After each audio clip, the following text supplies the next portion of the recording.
여러분, 햄버거나 피자 같은 거 먹고 나면 시원한 콜라 한 잔 생각나지 않으신가요? 속이 느끼할 때 콜라 한 잔 딱 들이키면 그만큼 시원할 수가 없죠. 치킨 먹을 때도, 영화 볼 때도, 더운 여름날에도 우리는 자연스럽게 콜라를 찾습니다. 그런데 만약 당신이 매일 마시는 그 콜라 안에 마약이 들어있었다면 어떨까요? 그리고 전 세계 어린이들의 비만과 당뇨병을 유발하면서도 수십억 달러를 광고비로 쏟아부어 행복한 이미지만 팔고 있다면요? 가난한 나라 사람들이 마실 물을 매일매일 빼앗아 간다면요? 제가 지금 말하는 건 음모론이 아니라 코카콜라가 가진 실제 역사입니다. 지금 이 순간에도 전 세계에서 매일 20억 잔 이상의 코카콜라가 소비되고 있습니다. 지구 전체 인구의 94%가 코카콜라 로고를 알아봅니다. 북한과 쿠바를 제외한 모든 나라에서 팔리고 있죠. 하지만 코카콜라는 절대 자신들의 제품을 팔지 않습니다. 그들이 파는 건 행복, 가족, 우정, 그리고 크리스마스의 추억과 같은 거죠. 그런데 왜 설탕물 하나 파는 회사가 매년 수십억 달러를 광고비로 태워야 할까요? 이미 전 세계 모든 사람이 코카콜라를 알고 있는데 말이죠. 답은 간단합니다. 진실을 가려야 하기 때문입니다. 1880년대 미국에서는 흥미로운 일이 벌어지고 있었습니다. 사람들이 의사를 불신하기 시작한 거죠. 의료비는 비쌌고 치료 효과는 불확실했습니다. 그러자 똑똑한 사기꾼들이 기회를 포착했습니다. 집에서 만든 약이라며 온갖 물약을 팔기 시작한 겁니다. 규제는 전혀 없었습니다. 아무나 아무 성분이나 섞어서 만병통치약이라고 주장할 수 있었어요. 두통약, 소화제, 심지어 암 치료제라고 광고하는 것도 자유였습니다. 당연히 대부분은 효과 없는 독극물이었죠. 그 중에서도 특히 인기 있었던 제품이 있었습니다. 빈 마리안이라는 이름의 물약이었는데요. 포도주에 코카인을 섞은 음료였습니다. 거의 모든 병을 치료한다고 광고했어요. 하루에 3잔만 마시면 된다고요.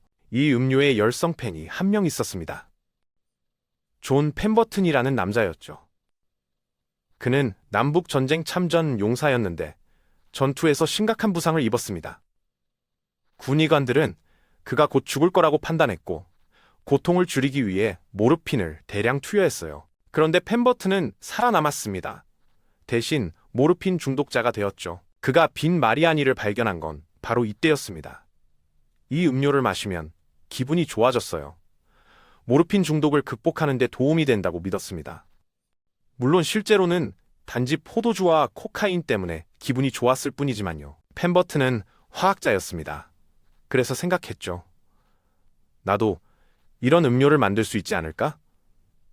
1884년 그는 자신만의 버전을 출시합니다. 프렌치 와인 코카라는 이름이었어요. 기본적으로 빈 마리아니의 짝퉁이었지만 몇 가지 재료를 더 추가했습니다. 이 짝퉁 음료가 곧 코카콜라가 됩니다. 공평하게 말하자면 펜버튼은 악의적인 사기꾼은 아니었습니다. 그는 진심으로 자신의 제품을 믿었어요. 문제는 타이밍이 최악이었다는 겁니다. 불과 1년 뒤인 1885년 금주령이 시행되면서 여러 주에서 술이 금지되었거든요. 펜버튼은 음료에서 포도주를 빼야 했습니다. 대신 탄산수를 넣었죠. 그런데 이렇게 하니까 맛이 엄청나게 썼습니다. 그래서 엄청난 양의 설탕을 추가했어요. 이제 포도주가 빠졌으니 프렌치 와인 코카라는 이름을 쓸 수 없었습니다. 새로운 이름이 필요했죠. 펜버튼의 회계사였던 프랭크 로빈슨이 제안했습니다. 코카콜라는 어때요? 회사는 나중에 이 이름이 특별한 의미가 없다고 주장합니다. 그냥 듣기 좋은 두음법이라고요. 물론 거짓말입니다. 이름은 음료의 2가지 주요 성분을 가리키는 거였어요. 카페인이 들어있는 콜라 너트와 코카인이 들어있는 코카 잎이죠. 오늘날까지도 코카콜라는 자신들의 제품에 코카인이 들어있었던 적이 없다고 부인합니다. 하지만 이건 명백히 거짓입니다. 코카 잎이 들어있었다는 건 철저히 문서화되어 있거든요. 결국 1929년이 되어서야 코카 잎에서 활성 코카인을 완전히 제거하는 방법을 찾아냅니다. 코카인이 그들이 처음 생각했던 것처럼 마법의 약이 아니라는 게 분명해진 뒤였죠. 하지만 1880년대에는 아무도 걱정하지 않았습니다. 음료에 코카인이 들어있는 게 문제가 아니었어요. 이제 포도주가 빠졌으니 코카콜라는 계속 판매될 수 있었습니다. 단 하나 문제가 있었죠. 아무도 사지 않았다는 겁니다. 펜버튼은 여전히 코카콜라를 약으로 팔려고 했습니다. 초기 광고들은 코카콜라를 두통과 소화불량을 완화시키는 무해하고 놀라운 두뇌 강장제라고 설명했어요. 하지만 판매는 부진했습니다. 똑같은 효능을 주장하는 다른 약들이 수없이 많았거든요. 코카콜라는 전혀 눈에 띄지 않았죠. 그러는 동안 펜버튼의 건강은 점점 악화되었습니다. 고통은 더 심해졌고 중독 증상도 심각해졌어요. 그리고 1888년 존 펜버튼은 세상을 떠납니다. 비극적인 건 그가 자신의 음료가 곧 지구상에서 가장 유명한 음료 중 하나가 될 거라는 사실을 전혀 몰랐다는 겁니다. 펜버튼이 죽기 직전 그는 회사를 단돈 2,300달러에 팔아버렸어요. 오늘날 가치로 약 7만 달러 정도입니다. 지금 코카콜라의 가치가 3천억 달러가 넘는다는 걸 생각하면 정말 아이러니하죠. 회사를 산 사람은 아사 캔들러라는 야심만만한 일 중독자였습니다. 캔들러는 곧바로 다른 사람들이 가지고 있던 주식들을 사들이기 시작했어요. 회사를 완전히 자기 것으로 만들고 싶었던 거죠. 나중에 조사한 결과 캔들러가 그 주식들을 정말로 샀는지 의심스러운 부분이 있었습니다. 일부 문서에서 위조된 서명이 발견됐거든요. 정확히 무슨 일이 있었는지는 영원히 알 수 없을 겁니다. 왜냐하면 캔들러가 회사의 초기 기록들을 모두 불태워버렸거든요. 아마 자기 흔적을 지우려고 했던 것 같습니다. 하지만 그런 건 중요하지 않았습니다. 1890년대가 되자 아사 캔들러는 코카콜라를 완전히 장악했으니까요. 문제는 음료가 여전히 별로 인기가 없었다는 겁니다. 그래서 캔들러는 마을을 코카콜라 브랜드로 도배하기 시작했습니다. 배너, 광고판, 플래카드를 곳곳에 붙였어요. 심지어 헛간에도 로고를 그려 넣었습니다. 기본적으로 코카콜라 로고를 붙일 수 있는 곳이라면 어디든 붙였죠. 사람들이 어디를 가든 코카콜라 로고를 보게 만든 겁니다. 그런데 코카콜라의 첫 번째 마케팅 천재성은 다른 데 있었습니다. 캔들러는 지역의 모든 약국에 연락해서 단골 고객 명단을 받아냈어요. 그리고 그들에게 무료 쿠폰을 보냈습니다. 논리는 간단했죠. 사람들에게 무료 체험을 제공하면 평생 고객이 될 거라는 겁니다. 특히 음료에 중독성이 있는 화학물질이 여러 개 들어있으니까요. 하지만 곧 명확해졌습니다. 코카콜라를 약으로 광고하는 건 잘못된 전략이었어요. 아픈 사람들에게만 마케팅할 게 아니라 모든 사람에게 마케팅할 수 있었던 겁니다. 그냥 맛있고 기분 좋아지는 음료로 포지셔닝하면 되는 거였죠. 이건 추가로 좋은 점이 있었습니다. 곧 사람들이 대부분의 만병통치약이 완전한 거짓말이라는 걸 깨닫기 시작했거든요. 코카콜라를 약품 산업에서 분리시키는 게 훨씬 나았던 겁니다. 코카콜라의 대중 마케팅 전략은 엄청난 히트를 쳤습니다. 판매량이 급격히 증가하기 시작했어요. 캔들러는 점점 더 많은 돈을 광고에 재투자했습니다. 심지어 영화 배우들과 운동선수들에게 돈을 주고 음료를 홍보하게 했죠. 코카콜라 성공의 대부분은 사람들 마음속에 긍정적이고 건전한 이미지를 만드는 것이었습니다. 그리고 그걸 위한 최고의 방법은 뭘까요? 인기 있는 유명인들에게 돈을 주고 추천하게 만드는 거죠. 크리스마스 광고에서는 산타클로스를 집중적으로 등장시켰습니다. 항상 손에 코카콜라를 들고 있는 산타 말이죠.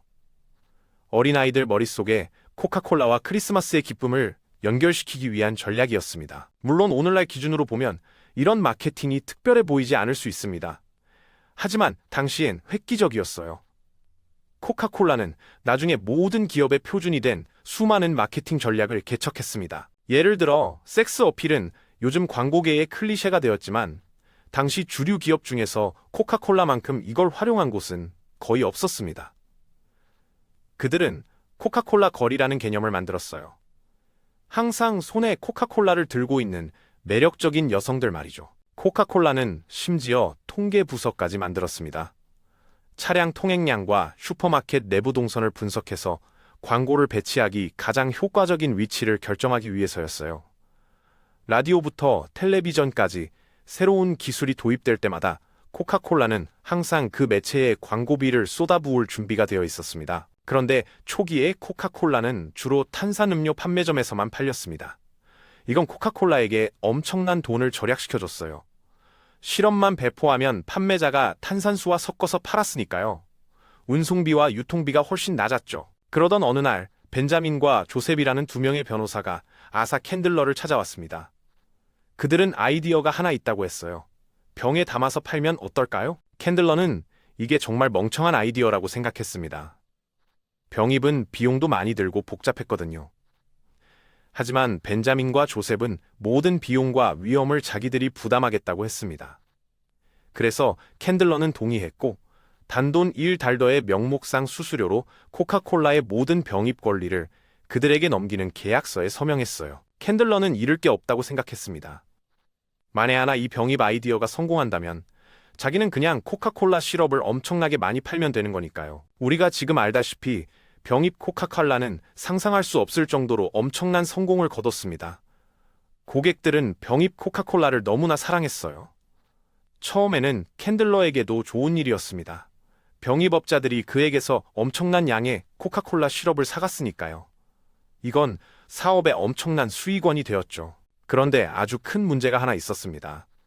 캔들러는 병입이 성공할 거라고 믿지 않았기 때문에 계약서를 작성할 때 거의 아무 생각도 하지 않았던 겁니다.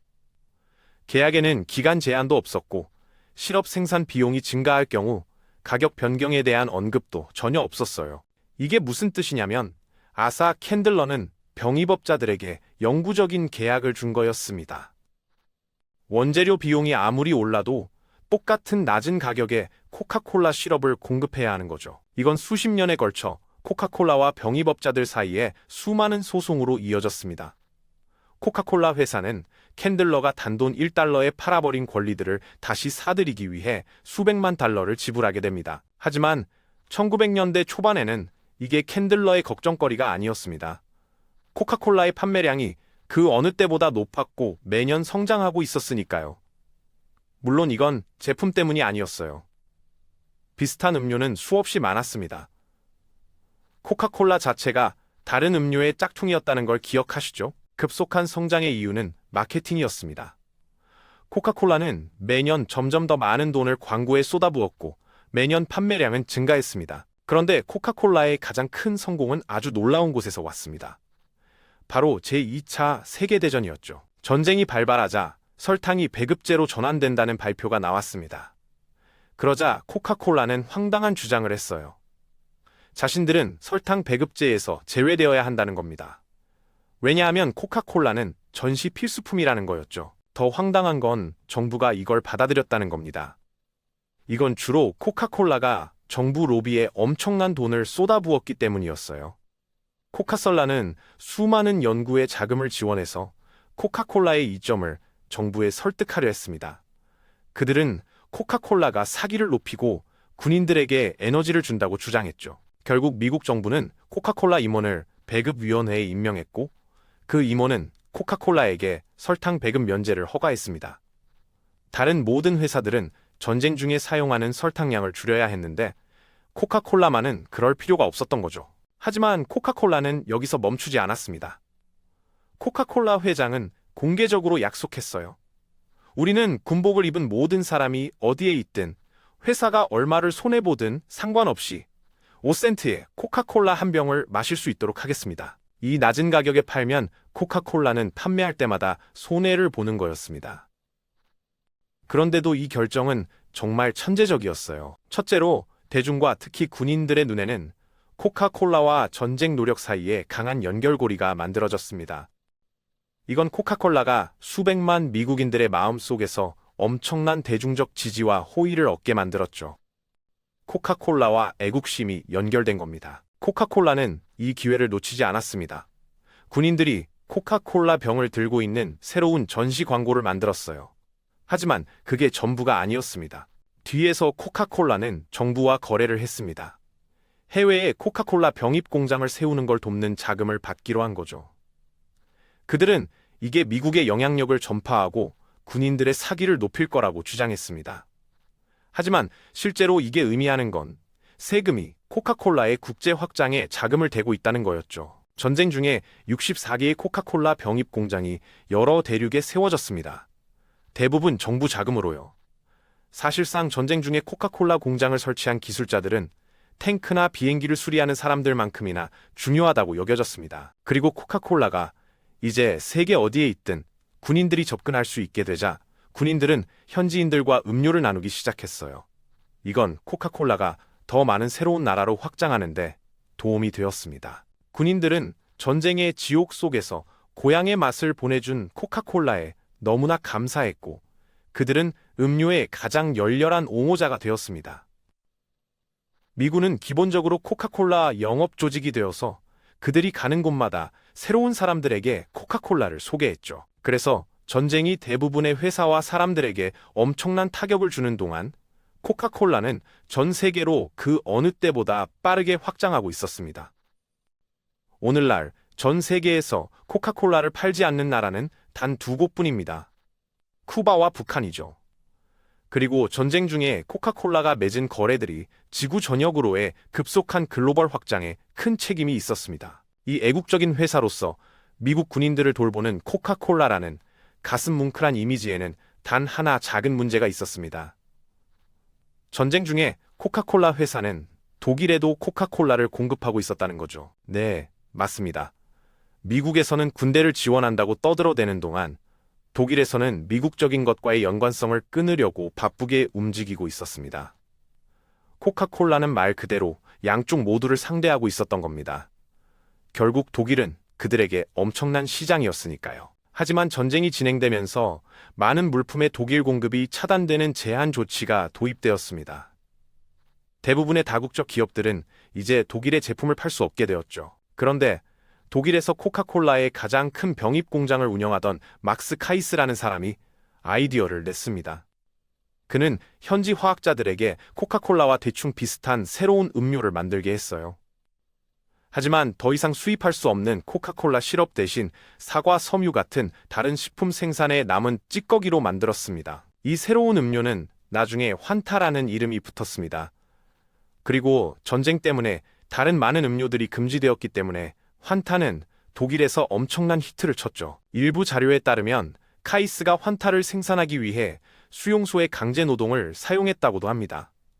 우리가 확실히 아는 건 전쟁이 끝나고 이 새로운 환타 음료의 모든 수익이 코카콜라 본사로 돌아갔다는 겁니다.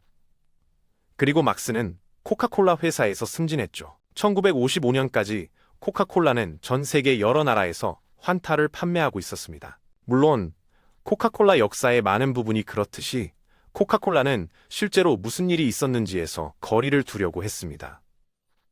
하지만 코카콜라가 전 세계로 그렇게 빠르게 확장할 수 없었을 거예요. 만약 여러 언어를 구사할 수 있는 팀이 없었다면 말이죠. 코카콜라는 성공의 가장 큰 비밀이 음료의 비밀 레시피라고 말하려 할 겁니다. 드라마틱한 효과를 위해 고도 보안 금고에 숨겨져 있다고 하죠. 하지만 그 레시피는 그렇게 비밀이 아닙니다. 위키피디아에도 나와 있거든요. 코카콜라의 성공은 레시피와는 거의 관계가 없습니다. 당신도 똑같은 복제품을 만들 수 있어요. 하지만 절대 코카콜라와 경쟁할 수 없을 겁니다. 왜 그런지 한번 보시죠. 어느 날 한 교사가 학교 교장에게 제안했습니다. 자판기에 과일 주스 같은 건강한 선택지를 추가하면 어떨까요?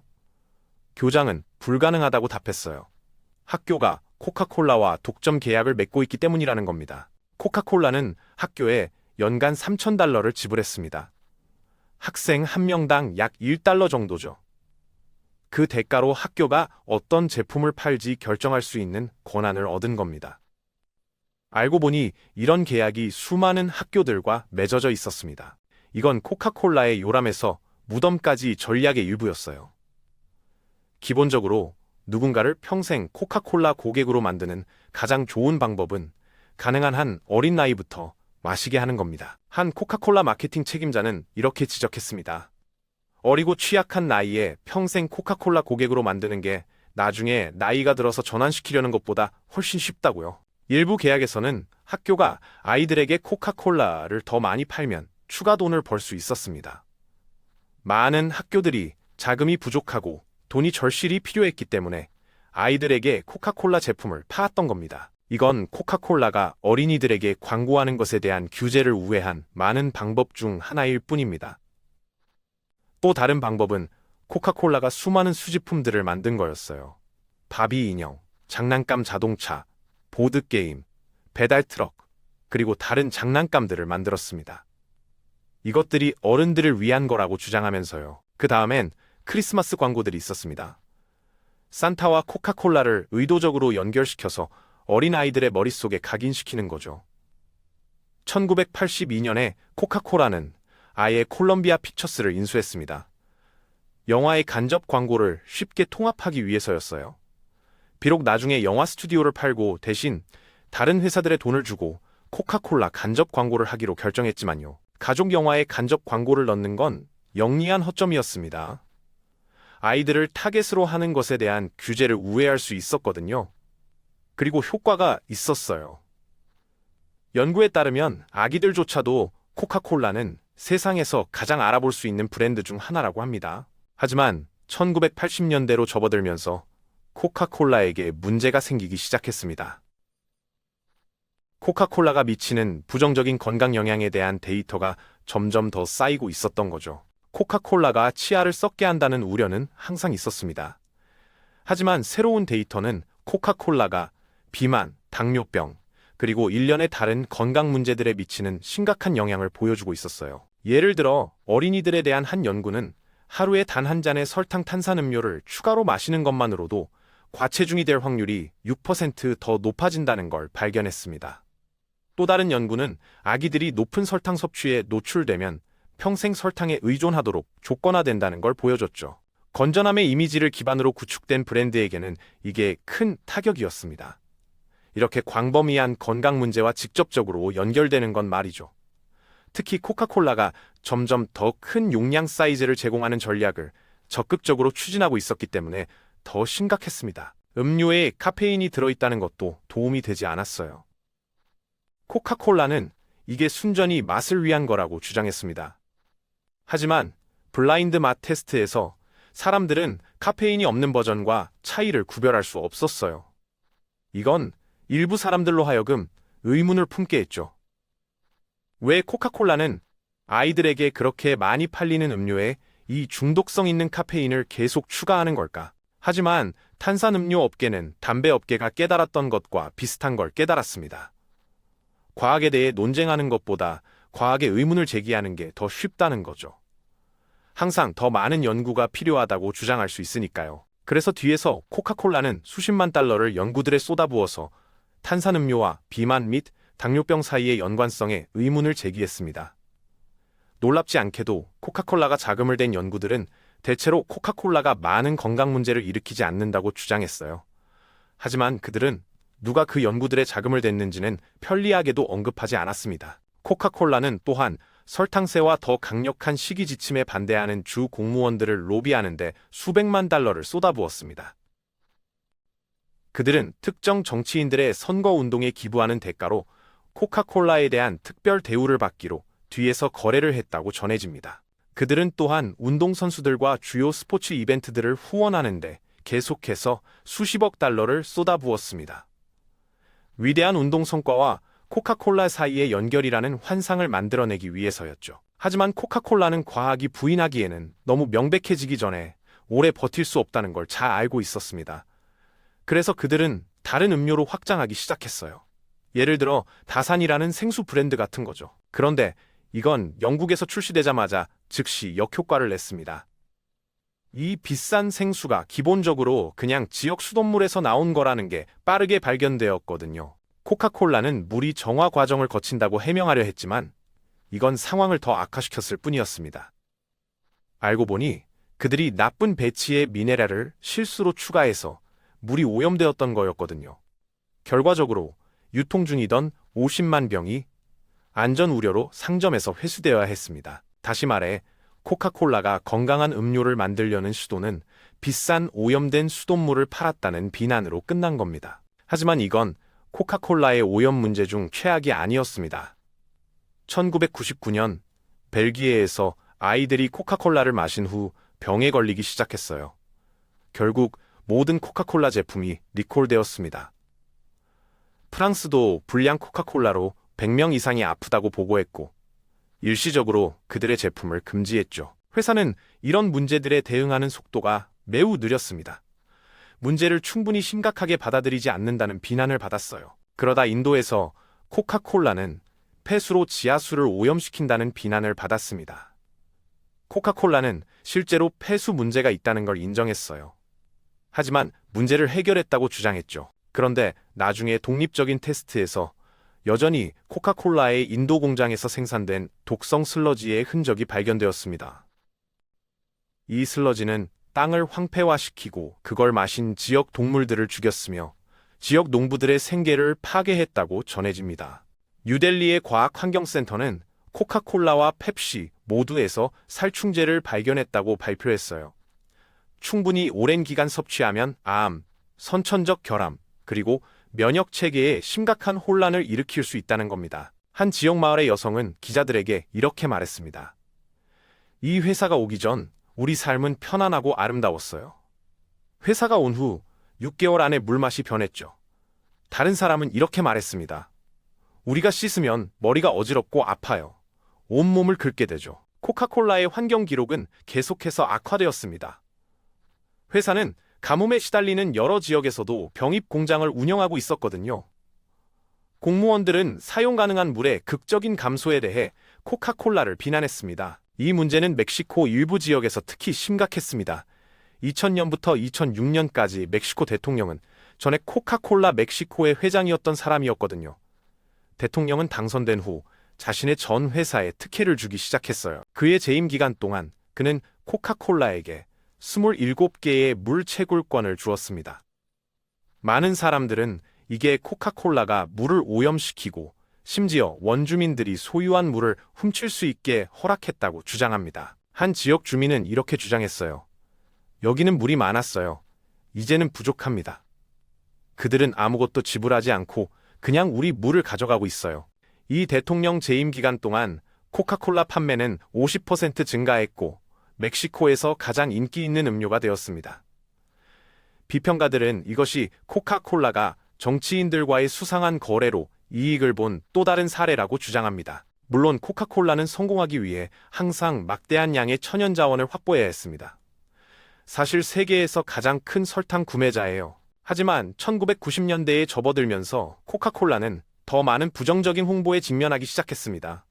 예를 들어 멕시코시티의 한 가겐 주인은 대체 콜라를 가게에서 치우지 않으면 코카콜라 배달을 중단하겠다는 말을 들었다고 했어요. 한편 브라질에서 코카콜라는 새로운 유형의 자판기를 시도했습니다. 밖이 더우면 더울수록 코카콜라 가격이 올라가는 자판기였죠.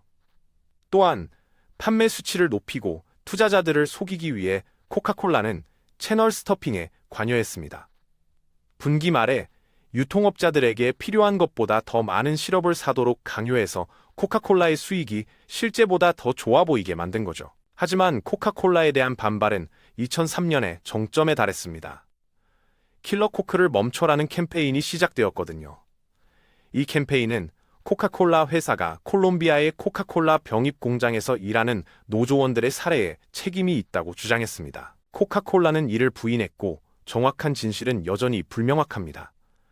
하지만 우리가 아는 건 1989년 이래로 콜롬비아의 코카콜라 병입 공장에 고용된 수많은 노조 노동자들이 살해당했고 훨씬 더 많은 사람들이 살해 위협을 받았다는 겁니다. 사실 2001년에 국제노동권 기금은 코카콜라 병입업자들이 라틴 아메리카의 노조 간부들을 협박하고 고문하고 납치하고 심지어 살해하기 위해 공개적으로 암살단을 고용했다고 주장하며 소송을 제기했습니다. 몇 년 후 과테말라 노동자들이 제기한 또 다른 소송이 있었습니다. 코카콜라 병입 공장의 노동자들과 그들의 가족이 폭력의 피해자였다고 주장했어요.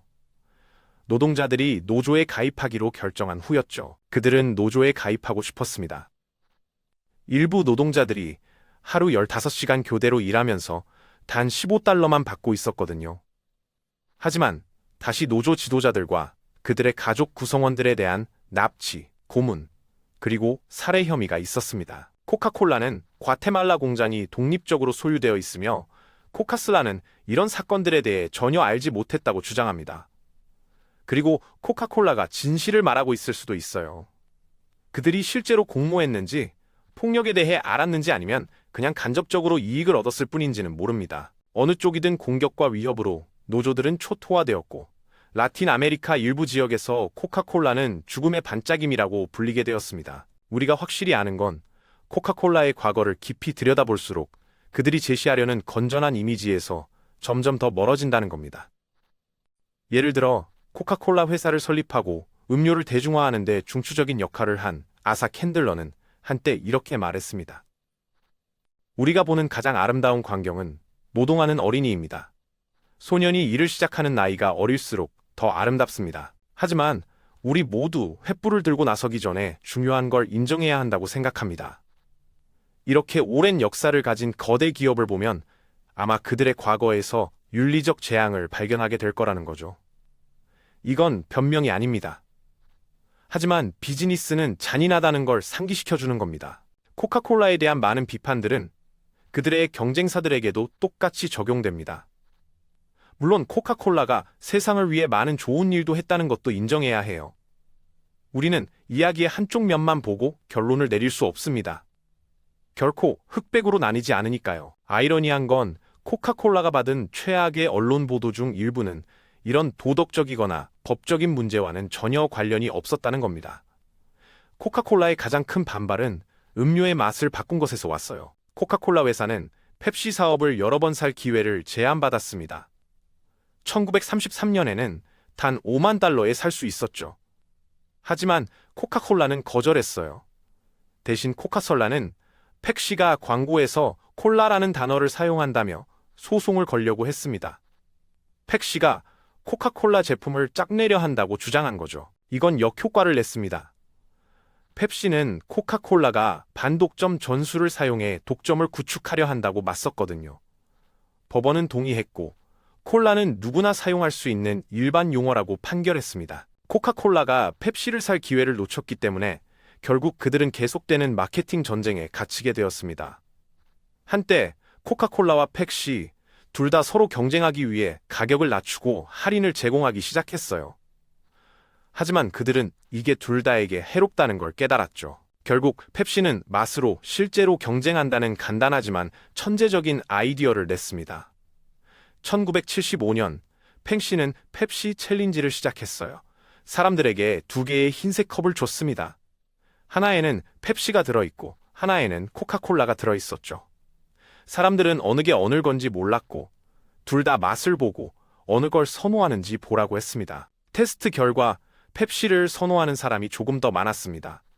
그래서 펩시는 이 통계를 모든 광고에 사용하기 시작했어요. 미국 전역에서 더 많은 사람들이 펩시를 선택한다고요. 코카콜라는 이게 사실이 아니라고 완전히 부인했습니다.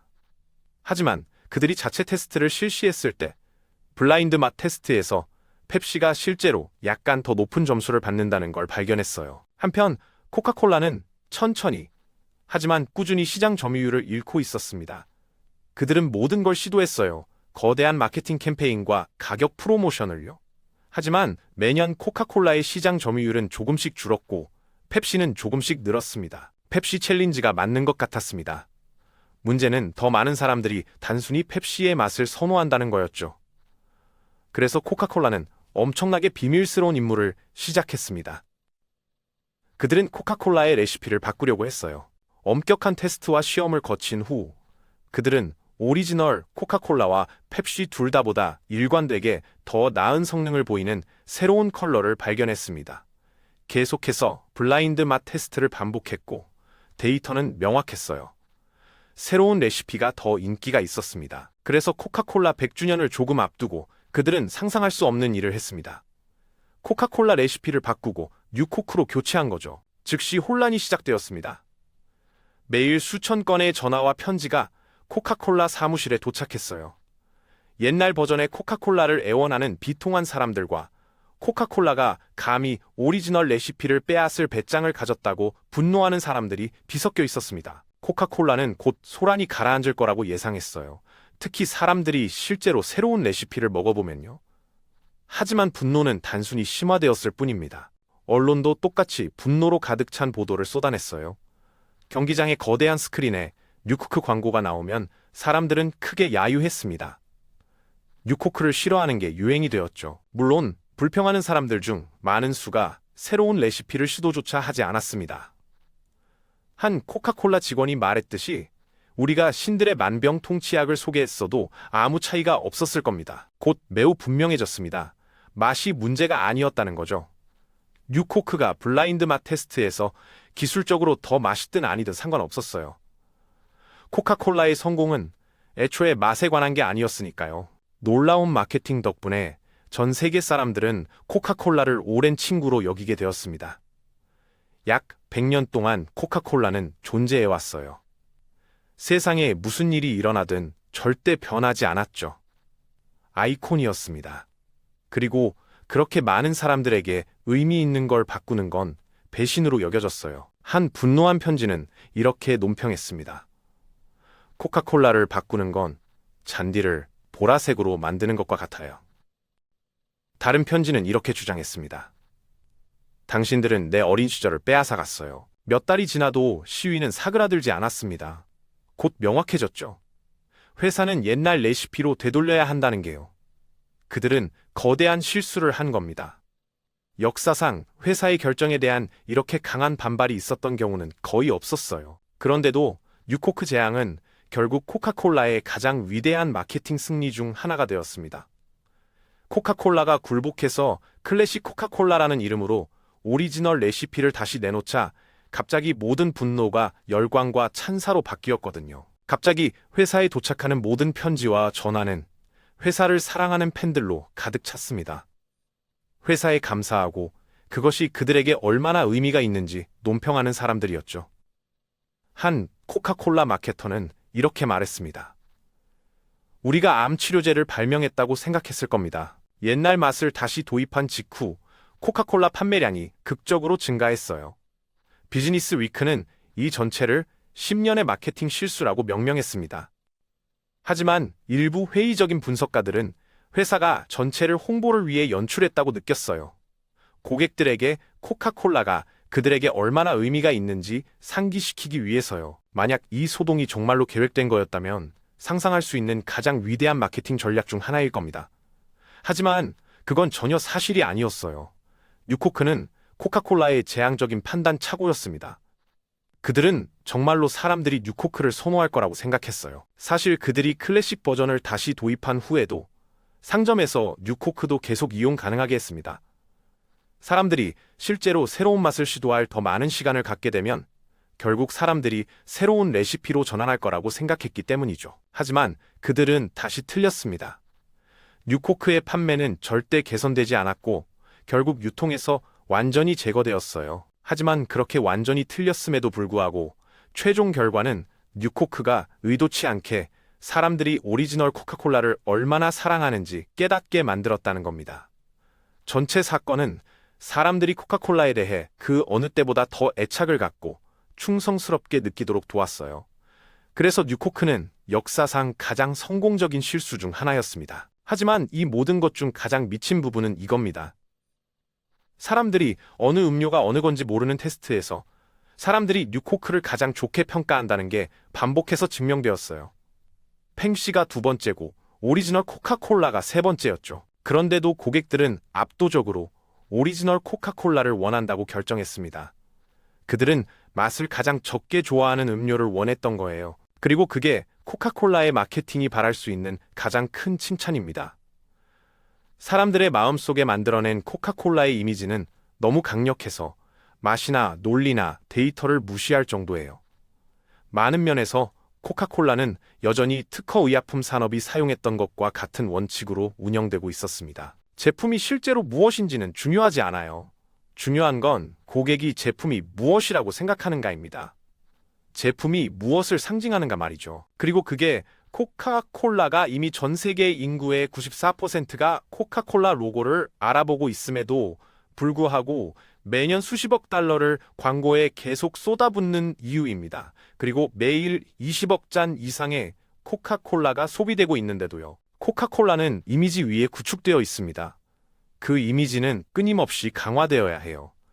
왜냐하면 물론 당신은 코카콜라가 어린이들의 건강에 미치는 파괴적인 영향에 대해 들을 수 있고 정부 로비에 대해 들을 수 있고 그들이 카펫 아래 쓸어버리려고 한 수많은 논란에 대해 들을 수 있습니다. 하지만 정말 어떤 차이가 있을까요?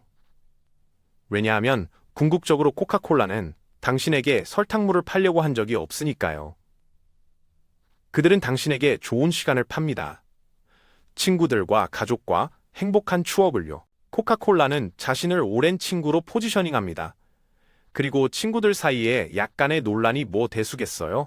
처음으로 돌아가 보면 코카인이 들어있던 그 음료는 중독된 전쟁 참전 용사가 만든 짝퉁이었습니다. 그 회사는 아이들을 타겟으로 하는 교묘한 방법을 개척했고 전쟁을 이용해 전 세계로 확장했어요. 환경을 파괴하고 건강과학을 조작하려 했으며 물을 훔쳤다는 비난을 받았죠. 하지만 그 모든 것에도 불구하고 사람들은 여전히 코카콜라를 사랑합니다. 당신이 진실을 알든 모르든 상관없어요. 중요한 건 당신이 코카콜라 캔을 열 때 느끼는 그 감정이니까요. 140년이 넘는 시간 동안 코카콜라는 제품이 아니라 감정을 팔았습니다.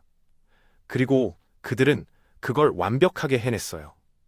다음에 여러분이 치킨과 함께 콜라 한 잔을 마실 때 이 이야기를 떠올려 보세요. 그 시원한 맛 뒤에 숨겨진 진실들을요. 하지만 아마도 그때도 여전히 맛있게 느껴질 겁니다. 코카콜라는 이미 우리의 마음을 정복했으니까요.